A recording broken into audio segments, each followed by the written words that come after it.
다 함께 사도신경 하심으로 8월 10일 월요일 에바다 교회 오늘을 여는 말씀 시작하도록 하겠습니다. 다 함께 사도신경 하시겠습니다. 나는 전능하신 아버지 하나님 천지의 창조주를 믿습니다. 나는 그의 유일하신 아들 우리 주 예수 그리스도를 믿습니다. 그는 성령으로 잉태되어 동정녀 마리아에게서 나시고 본디오 빌라도에게 고난을 받아 십자가에 못 박혀 죽으시고 장사된 지 사흘 만에 죽은 자 가운데서 다시 살아나셨으며 하늘에 오르시어 전능하신 아버지 하나님 우편에 앉아 계시다가 거기로부터 살아있는 자와 죽은 자를 심판하러 오십니다. 나는 성령을 믿으며 거룩한 공교회와 성도의 교제와 죄를 용서받는 것과 몸의 부활과 영생을 믿습니다. 아멘. 하나님께서 오늘 우리에게 주신 말씀은 신약성경 베드로전서 3장 1절에서 7절까지의 말씀입니다. 신약성경 380페이지 베드로전서 3장 1절에서 7절까지의 말씀입니다. 함께 읽겠습니다. 아내들아 이와 같이 자기 남편에게 순종하라. 이는 혹 말씀을 순종하지 않는 자라도 말로 말미암지 않고 그 아내의 행실로 말미암아 구원을 받게 하려 함이니 너희의 두려워하며 정결한 행실을 봄이라. 너희의 단장은 머리를 꾸미고 금을 차고 아름다운 옷을 입는 외모로 하지 말고 오직 마음에 숨은 사람을 온유하고 안정한 심령에 썩지 아니할 것으로 하라. 이는 하나님 앞에 값진 것이니라. 전에 하나님께 소망을 두었던 거룩한 부녀들도 이와 같이 자기 남편에게 순종함으로 자기를 단장하였나니 사라가 아브라함을 주라 칭하여 순종한 것 같이 너희는 선을 행하고 아무 두려운 일에도 놀라지 아니하면 그의 딸이 된 것이니라. 남편들아 이와 같이 지식을 따라 너희 아내와 동거하고 그를 더 연약한 그릇이요 또 생명의 은혜를 함께 이어받을 자로 알아 기히 여기라. 이는 너희 기도가 막히지 아니하게 하려 함이라. 아멘. 오늘 우리가 함께 읽은 본문의 말씀에는 아내와 남편의 관계에 대해서 가르치고 있습니다. 아내는 남편을 어떻게 대할 것이며 또 남편은 아내를 어떻게 대해야 하는지에 대한 가르침입니다. 그런데 우리가 생각하고 있는 것, 아내는 남편에게 순종하고 또 남편은 아내를 사랑하는 단순한 차원에서의 관계만을 설명하고 있지는 않습니다. 3장 1절과 2절의 말씀에 보면 그 핵심이 담겨져 있습니다. 아내들아 이와 같이 자기 남편에게 순종하라. 이는 혹 말씀을 순종하지 않는 자라도 말로 말미암지 않고 그의 아내의 행실로 말미암아 구원을 받게 하려 함이니 너희의 두려워하며 정결한 행실을 봄이라. 예수 그리스도를 통한 구원과 복음의 전파의 핵심의 키가 여기에 담겨 있습니다. 질서를 따라간 한 사람, 권위를 인정하고 그에 순복하는 한 사람의 선한 행실을 통하여서 하나님께서 구원의 은혜를 베풀어 가신다라는 것을 베드로 사도가 우리에게 가르치고 있습니다. 순종이라는 단어를 떠올릴 때, 그리고 순종을 우리의 삶 속에서 이루어 가고자 할 때, 우리가 참 중요하게 여기는 것이 있습니다. 당신이 순종할 만한 대상인가를 우리는 참 중요하게 여깁니다. 내가 신뢰할 만한 대상, 내가 존경할 만한 대상, 또 내가 연륜이나 실력이냐 그 무엇인가로 재어 보았을 때 나보다 더 나은 그 무엇인가가 있어야 우리는 순종할 수 있다. 순종하는 것이 옳다라고 생각을 합니다. 그런데 베드로는 상대가 순종할 만한 자인지 순종하지 못할 자인지를 이야기하지 않습니다. 아내들에게 말씀을 순종하지 않는 자라도 너의 행실을 통하여서 하나님께서 그에게 구원을 베푸시기에 하나님 앞에서 행실을 선하게 할 것을 가르치며 순종의 대상을 판단하는 것이 아닌 내가 어떠한 모습으로 머물러 있어야 하는가를 가르칩니다. 3절에서 4절의 말씀입니다. 너희의 단장은 머리를 꾸미고 금을 차고 아름다운 옷을 입는 외모로 하지 말고 오직 마음에 숨은 사람을 온유하고 안정한 심령에 썩지 아니할 것으로 하라. 이는 하나님 앞에 값진 것이니라. 베드로는 순종하는 자의 행실, 2절에 말하는 정결한 행실이 무엇인지에 대해서 이야기합니다. 하나님의 구원을 이루어갈 수 있도록 순종하는 자가 이루어가야 하는 우리가 겉으로 드러나게 되는 정결한 행실은 외면을 아름답고 화려하게 가꾸어 가는 것이 아니라 내면의 아름다움, 내면의 안정을 가꾸어 가야 하는 것임을 가르치고 있습니다. 예수 그리스도를 주로 고백하고 십자가의 은혜와 부활의 영광으로 하나님의 자녀가 된 사람들의 마음에는 성령님께서 늘 함께 하십니다.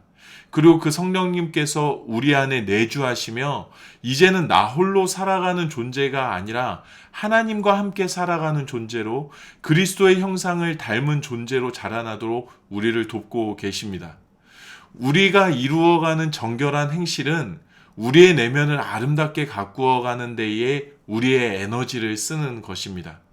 하나님께서 나에게 허락하신 시간과 물질과 건강과 재능 등 나에게 주어진 힘과 능력을 사용하여서 나의 인격이 예수 그리스도의 형상을 닮은 모습으로 자라날 수 있도록 힘쓰고 애써야 하는 것이 바로 우리가 삶 가운데에서 이루어가야 하는 정결한 행실인 것입니다. 믿는 사람으로서의 본을 보이기 위해 외모를 단장하고 흐트러지지 않는 모습을 보이며 주변을 정리해 가는 등 외적인 것을 가꾸어 간다고 하여서 하나님의 구원의 역사가 이루어지는 것은 아니라는 뜻입니다. 삶의 모습이 바르다고 인정받는 것, 칭찬받는 것과는 차원이 다른 문제입니다. 구원받은 하나님의 백성들이 나의 내면에 내주하시는 성령님의 말씀에 귀를 기울이고 그의 일하심을 따라가며 늘 성령님과 시선을 맞추려 하는 정결한 행실을 이루어 갈 때에 예수님처럼 예수님과 같은 사람으로 자라나게 되고 하나님께서 우리의 순종을 거북하고 까다로운 것이 아닌 믿지 않는 사람들에게도 순종하는 것이 자연스러운 것으로 받아들여질 수 있도록 우리를 안내해 가실 것이며 이 정결한 행실들을 통하여서 세상의 많은 이들에게 하나님의 구원의 은혜가 나누어지게 될 것임을 우리에게 말씀하고 계십니다. 5절과 6절입니다. 전에 하나님께 소망을 두었던 거룩한 부녀들도 이와 같이 자기 남편에게 순종함으로 자기를 단장하였나니 사라가 아브라함을 주라 칭하여 순종한 것 같이 너희는 선을 행하고 아무 두려운 일에도 놀라지 아니하며 그의 딸이 된 것이니라. 순종함은 나의 내면에 관심을 갖고 나의 인격이 성령님의 도우심으로 예수 그리스도를 닮아 자라나게 될 때에 우리의 삶에 이루어지는 거룩함이라고 할 수 있습니다. 순종하는 것마저도 내 의지로 이루어지는 것이 아닙니다. 순종하는 것마저도 성령님의 도우심 가운데 자연스럽게 이루어지는 것임을 우리가 삶 속에서 발견해야 합니다. 하나님께 소망을 두었던 거룩한 부녀들도 또 아브라함을 하나님과 같이 나의 주로 대했던 사라와 같이 성령의 도우심 가운데 순종을 이루어가기 위해 나의 내면을 들여다보는 우리의 삶이 되어야 합니다. 저 사람에게 어떻게 순종할 수 있냐고 그거 미친 거나 다름없다고 화들짝 놀라지 마십시오. 죽었다 깨나도 상식이 파괴됐고 질서 없는 독재와 같은 그 공동체의 명령에 순종하는 것은 불가능하다라고 미리 예측하고 거부하지 마십시오. 권위를 거부하고 싸워 이겨내는 것이 우리의 목적이 아니라 나의 의지가 아니라 나의 성령님께 집중하게 될 때에 나를 정결한 행실로 자연스럽게 이끌어가며 우리의 삶의 구원의 은혜를 자연스럽게 베풀어 가시는 하나님의 은혜를 또 우리로 하여금 자연스럽게 순종하도록 우리의 마음을 다스려 가시는 하나님의 은혜를 우리가 바라보게 될 줄로 믿습니다. 7절의 말씀입니다.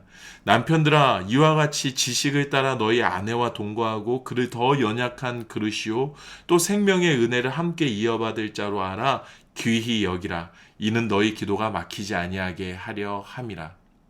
이제는 반대로 내가 순종할 대상이 아닌 내가 품어야 하는 대상들에게 우리가 잊지 않고 명심하며 기억해야 할 것이 있습니다. 그것은 당신이 나의 은혜를 받을 만한 사람인가 아닌가, 나의 관심과 나의 보호 아래에 들어올 만한 사람인가 아닌가, 그의 자격을 따질 것이 아니라 그리스도께서 우리를 연약한 그릇으로 바라보시고 하나님의 생명의 은혜를 함께 이어갈 조로 우리를 귀하게 여기시고 나를 위해 희생하신 것처럼 나도 나보다 연약한 다른 이들을 내가 품어야 하는 연약한 그릇으로 바라보고 하나님의 생명의 은혜를 함께 이어갈 자로 바라보며 나 자신을 희생하는 그리스도의 모습을 닮아 내가 자라가고 있는지를 늘 살피는 은혜가 우리에게 있어야 합니다. 내가 순종할 만한 당신인지 또 내가 보호할 만한 당신인지 그것은 우리에게 중요하지 않습니다. 하나님께서 우리를 그렇게 보지 않으셨기 때문입니다. 자신의 완전한 사랑에만 관심을 가지시고 집중하시며 우리를 그의 자녀로 삼으셨습니다. 그렇다면 하나님의 그 사랑을 힘입어 하나님의 그 은혜를 힘입어 하나님의 자녀된 우리도 이 땅을 살아가는 데에 있어 같은 원리를 같은 하나님의 마음을 적용해야 합니다. 상황을 통해서 분위기를 통해서 사람을 통해서 조건을 통해서 지금 내가 무엇을 어떻게 행해야 하는지를 판단하지 마십시오. 오직 내 안에 내주하시는 성령님께 집중하며 그리스도를 닮아 자라가는 나의 모든 초점을 맞추어 가기를 원합니다. 그리고 오늘 하루를 보내고 또다시 잠자리에 들게 될 때에 하나님께서 나를 이렇게 도우셔서 나를 이렇게 이끌어 가셔서 또 나를 예수님을 닮아 또 이만큼 자라나게 하셨구나. 내가 할 수 없는 것들을 또 이렇게 이루어 가게 하셨구나 라고 감사의 고백을 이루어낼 수 있는 오늘 하루가 되기를 우리 주님의 이름으로 축복합니다. 우리 이 시간에 주신 말씀 생각하면서 우리 함께 기도하면 좋겠습니다. 하나님, 나의 내면에, 나의 인격에 내가 집중할 수 있게 해주십시오. 성령님의 도우심 가운데 내가 예수님의 모습을 닮아 자라나고 있는지 늘 끊임없이 살필 수 있게 해주십시오. 그래서 하나님께서 도우시는 그 선한 길을 따라가게 될 때에 세상의 많은 사람들이 예수 그리스도를 닮아가는 나를 바라보며 하나님의 구원의 은혜를 맛보는 은혜가 있게 해 주십시오. 내가 순종할 만한 대상인지 또 내가 보호할 만한 대상인지 살펴보는 것이 아니라 내주하시는 성령님께 집중하며 하나님의 사랑에 집중하게 될 때에 순종할 수 없는 상황에서도 순종할 수 있게 해 주시고 사랑하고 품을 수 없는 상황에서도 사랑하고 품을 수 있는 그리스도와 같은 그리스도를 닮은 한 사람이 되게 해 주십시오. 예수 그리스도를 닮아가는 내가 되게 해 주십시오라고 우리 이 시간에 함께 기도하면 좋겠습니다. 또 우리 다음 세대 여름 사역들을 위하여서 함께 기도하면 좋겠습니다. 안전하게 우리 아이들이 하나님을 경험하고 하나님을 인식할 수 있는 시간이 될 수 있도록 기도하면 좋겠습니다. 또 이 나라를 위하여서 함께 기도합시다. 전국이 수해를 입어서 여러 곳에서 피해를 입고 아파하는 이들이 많이 있습니다.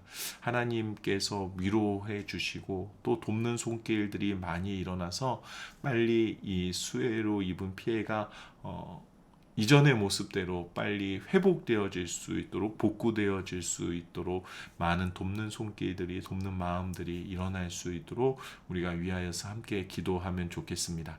각자의 자리에서 기도하시고 주기도문 하심으로 이 시간을 마치도록 하겠습니다. 함께 기도하시겠습니다.